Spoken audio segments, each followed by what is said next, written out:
Devocional Confiando em Deus, dia a dia. Joyce Meyer. 3 de julho. Vendo a si mesmo adequadamente. Porque tudo que não se origina e procede de fé é pecado. Tudo que é feito sem a convicção da sua aprovação por Deus é pecaminoso. Romanos capítulo 14, versículo 23. Quando eu saio dos trilhos, o que me ajuda a consertar as coisas em minha vida é voltar a Romanos capítulo 14, versículo 23 e dizer: sabe de uma coisa, Joyce? Esta atitude que você adotou, a sua maneira de ver a si mesmo, não é fé, portanto é pecado e não glorifica a Deus. Creio que um dos nossos maiores problemas é que temos dificuldade em nos ver da maneira adequada. Temos de aprender a nos ver não em nós mesmos, mas em Cristo. A necessidade número 1 que temos é conhecer a Deus. A necessidade número 2 que temos é saber quem somos em Cristo. Enquanto não comecei a ter consciência de quem eu era em Cristo, ou seja, enquanto não comecei a acreditar no que a Bíblia dizia a meu respeito, em vez de acreditar na maneira como eu me sentia, ou na maneira como pensava ou que as outras pessoas diziam de mim. A minha vida não avançava. Quando comecei a descobrir quem eu era em Cristo, tudo mudou. Agora não me importa o que eu penso. Se não se alinha com a palavra de Deus, então estou errada. E não me importa o que sinto. Se não se alinha com a palavra de Deus, então o que sinto está errado. Temos de tomar a decisão de conhecer o que Deus diz a nosso respeito. Ele diz que você tem dons e talentos, habilidades, que você é capaz, que qualquer coisa que Ele lhe peça para fazer, você pode fazer. Que você é forte no Senhor, e no fraco que você foi perdoado, e assim por diante. Porém, é preciso que seja mais do que simplesmente alguém pregando isso para você. Você precisa meditar e estudar e ler essas verdades até crer nelas. Quando você puder diferenciar entre quem você é na carne e quem você é em Cristo, as coisas começarão a ficar muito, muito, muito boas. Confie nele. Se você se vê em Cristo, não importa como se sente, você pode confiar que foi redimido e justificado, e Deus que está vivendo e operando em você. Diga: não estou onde preciso estar, mas graças a Deus, porque não estou onde estava antes, estou bem e estou a caminho.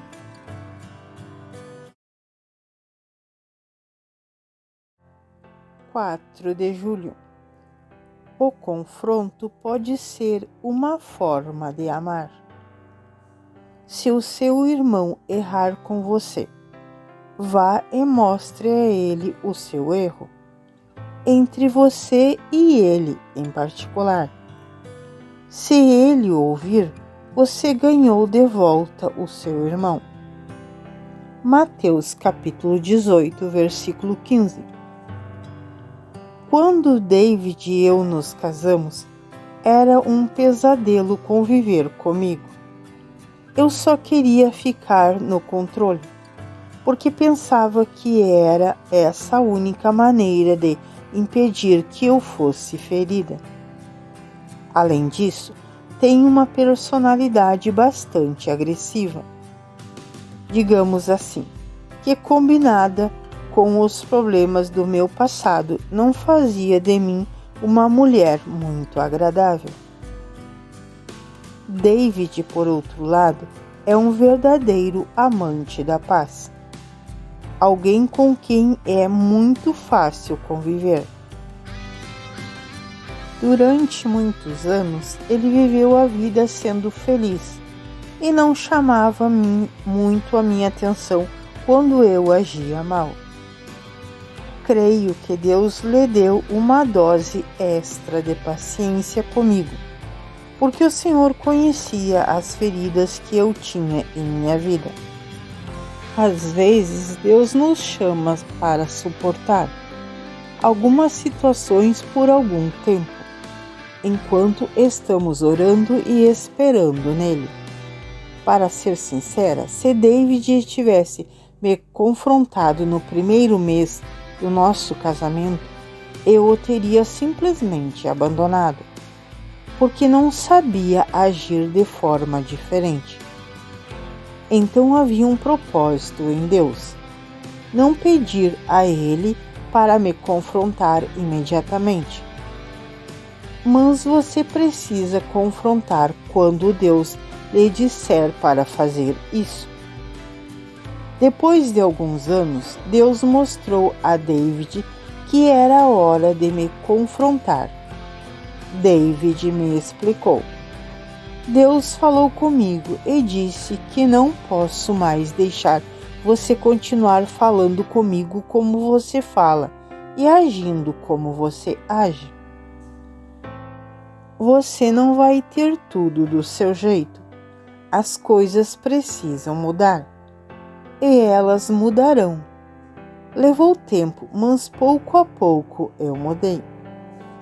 Fiquei muito zangada quando David me confrontou, mas àquela altura eu já era amada por Jesus o suficiente e conhecia o suficiente da sua palavra para saber que David estava certo.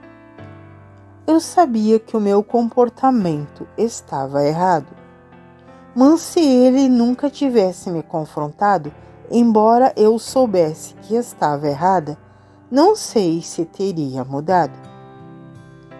Portanto, algumas vezes você não está ajudando alguém quando não confronta essa pessoa. Confrontar era a coisa certa que David tinha de fazer por mim. E embora eu não gostasse e tenha ficado furiosa, David estava certo em ouvir a Deus. E estamos fazendo a obra que fazemos hoje por causa disso. Confie nele. O confronto geralmente não é fácil para a pessoa que é confrontada, ou para quem está sendo confrontada, mas é uma parte importante no crescimento espiritual. Siga a direção de Deus e confronte quando Ele lhe mostrar que é hora, e faça isso em amor.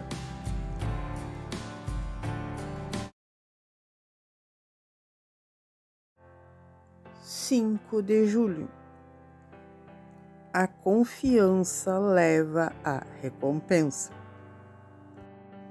Portanto, não ponha de lado a sua confiança destemida, pois ela leva consigo uma grande e gloriosa recompensa. Hebreus capítulo 10, versículo 35.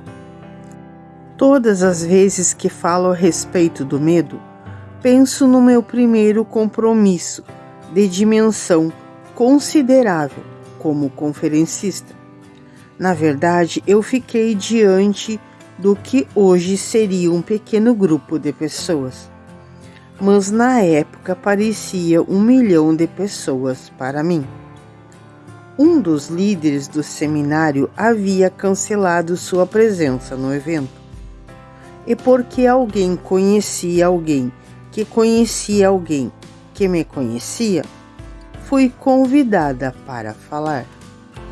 No evento, eu não era a primeira escolhida deles, mas Deus abriu uma porta de oportunidade e aceitei-a com alegria. Na noite da abertura, todos os palestrantes estavam sentados juntos. Era o doutor fulano de tal, o bispo fulano de tal, o reverendo ciclano de tal e Joyce. O diabo gritava em meus ouvidos: "O que você está fazendo aqui? Por que você não volta para Fenton? De onde você veio? Você vai fazer o papel de boba." Ouvi tanto que o diabo estava me dizendo que quando chegou a minha vez de ir à frente e me apresentar e dizer tudo sobre o que seria a minha palestra, tudo o que consegui foi grunhir. Eu estava muito amedrontada. Eu estava um caos. E não sou sequer uma pessoa realmente medrosa, mas permiti que os pensamentos do medo entrassem em minha mente. Pense em quanto mais calmo você pode ser, se apenas parar de pensar em algumas das coisas que tem pensado. Se você acreditar que está fazendo o que Deus quer que você faça, então basta fazê-lo. Hoje em dia, eu só sigo em frente e confio em Deus. Recentemente falei para quase 500 mil de pessoas na Índia e não fiquei tão nervosa. Fica mais fácil quando você tem mais experiência de confiar em Deus. Não há nenhuma dúvida a esse respeito. Lembro-me de que naquela noite, daquele primeiro compromisso, como conferencista, precisei tomar a decisão de abrir a minha boca e tentar novamente, ou sair correndo dali. Obviamente, tentei novamente, porque aqui estamos. O que me deixa triste é quando me pergunto quantas pessoas nunca tentam outra vez. Confie nele. Vença o seu medo confiando em Deus e fazendo o que ele lhe disser para fazer. Mesmo que você tenha de fazer isso vez por vez, após vez e antes de ter êxito.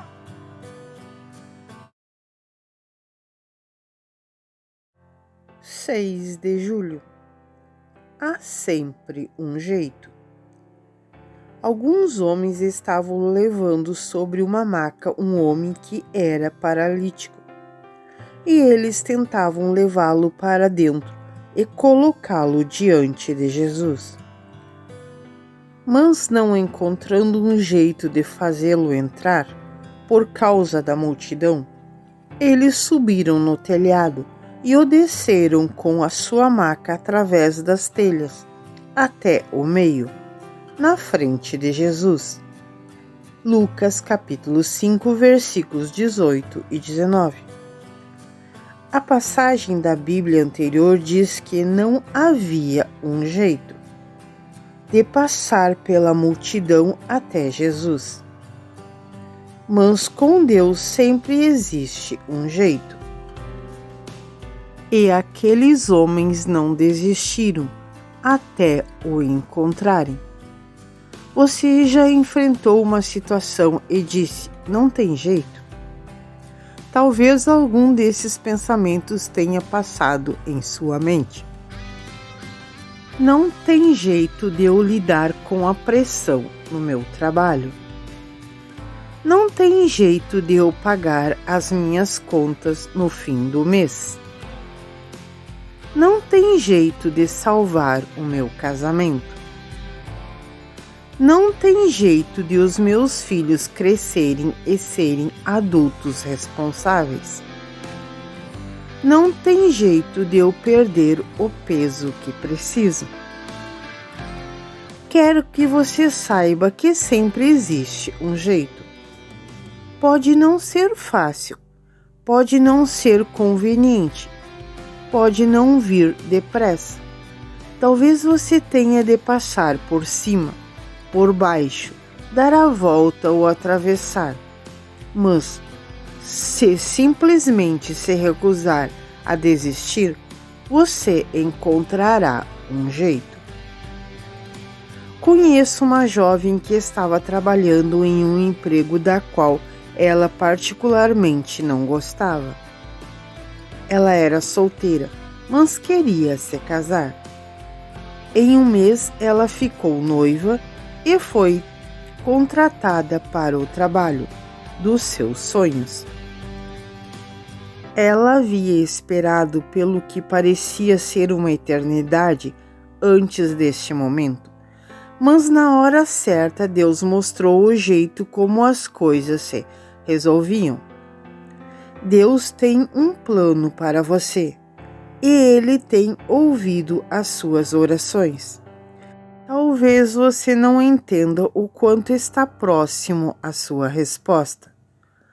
Ainda que você tenha de esperar por mais 3, 4 ou 5 anos, se você continuar prosseguindo, terá a vitória que precisa.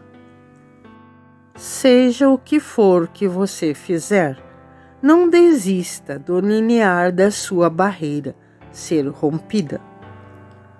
Não pare de ter esperança, de acreditar e de tentar.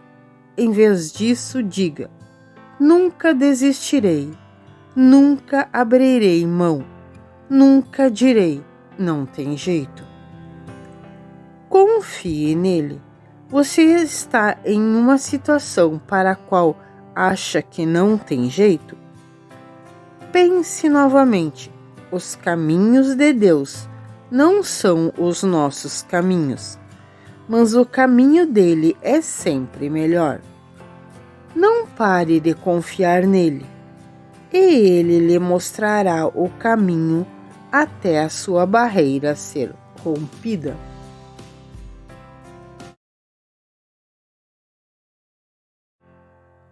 7 de julho. Nunca desista daqueles a quem você ama. O amor nunca falha, nunca desfalece, nem se torna obsoleto, nem chega ao fim. 1 Coríntios capítulo 13, versículo 8. Anos atrás, David, o meu filho mais velho, era tão parecido comigo que mal conseguíamos nos suportar. Ele trabalhava no ministério e nós dois batíamos de frente, com tanta intensidade que finalmente decidi dizer a ele para procurar outro emprego. Eu não queria deixá-lo partir e magoá-lo, mas não achava que poderia tolerar o conflito que caracterizava o nosso relacionamento.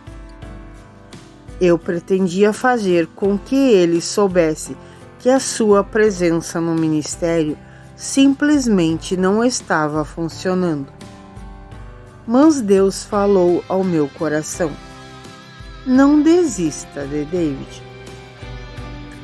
Com o tempo, David e eu aprendemos a conviver bem. Agora ele dirige o nosso departamento de missões mundiais. Abriu 18 escritórios no exterior e supervisiona inúmeros programas comunitários internacionais. Sou muito grata pelo seu bom trabalho e muito feliz porque Deus me disse para não desistir dele.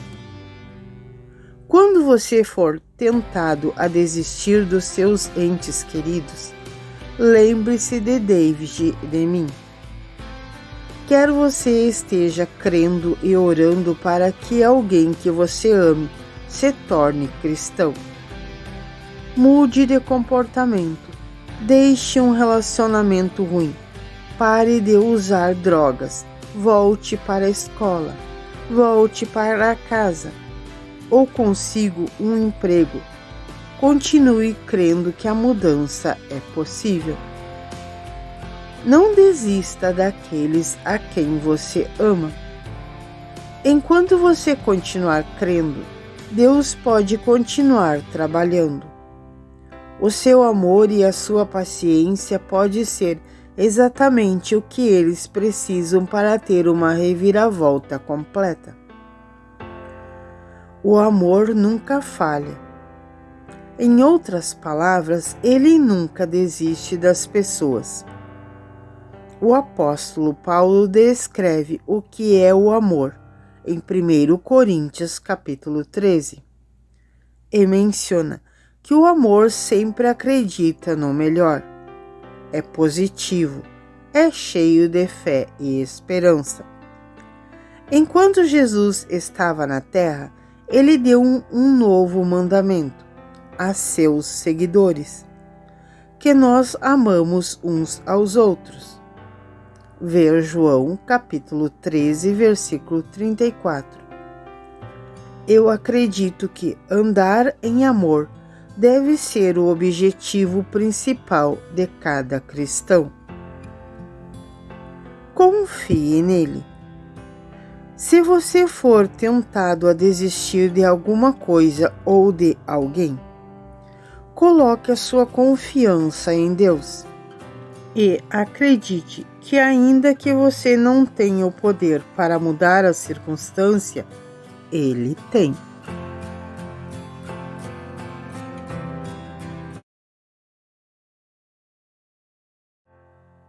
(8 de julho). Você foi criado para algo mais. Mas aqueles que esperam pelo Senhor, que esperam nele, procuram por ele e têm expectativa nele, mudarão e renovarão a sua força e poder. Eles levantarão as suas asas e subirão para perto de Deus, como águias. Isaías capítulo 40, versículo 31. Você já se sentiu como uma águia em um galinheiro, presa à terra e confinada quando deveria estar voando? Você sabe que há muito mais dentro de você do que está vivendo e expressando em sua vida agora?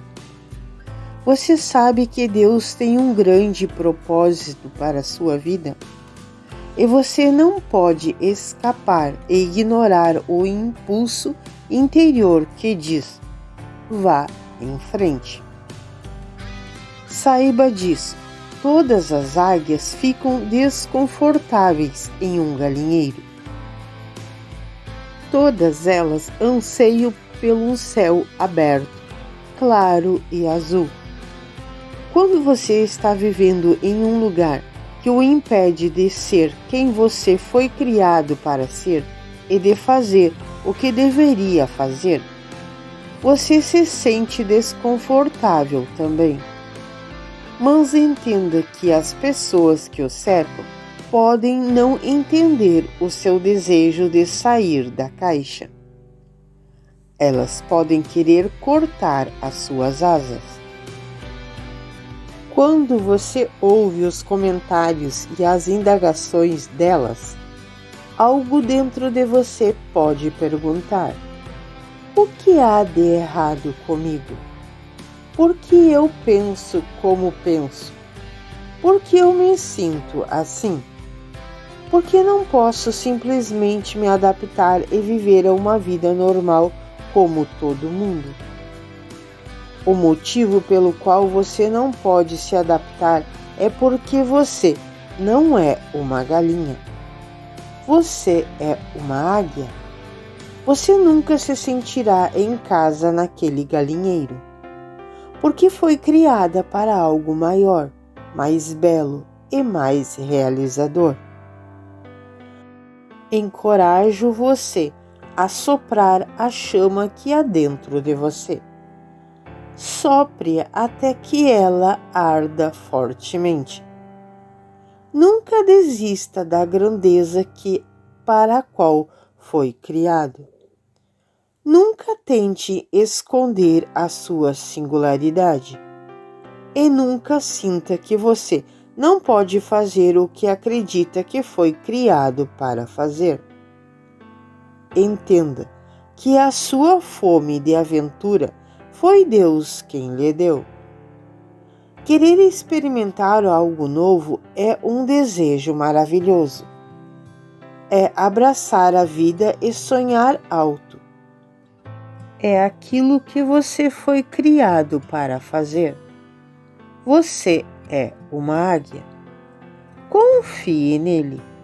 Existe um anseio dentro de você por mais. Comece a se valorizar, porque Deus valoriza você. Saia de toda a mentalidade de galinha que você possa ter. Confie nele e voe como águia que você foi criado para ser.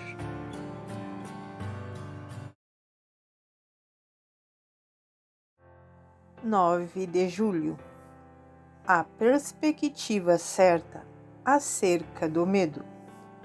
Não tema, não há nada a temer, porque eu sou com você. Não olhe em volta aterrorizado, nem fique apavorado, porque eu sou o seu Deus. Eu o fortalecerei e endurecerei para lidar com as dificuldades. Isaías 41, versículo 10. O que esse versículo afirma quando diz: não tema, porque eu sou com você.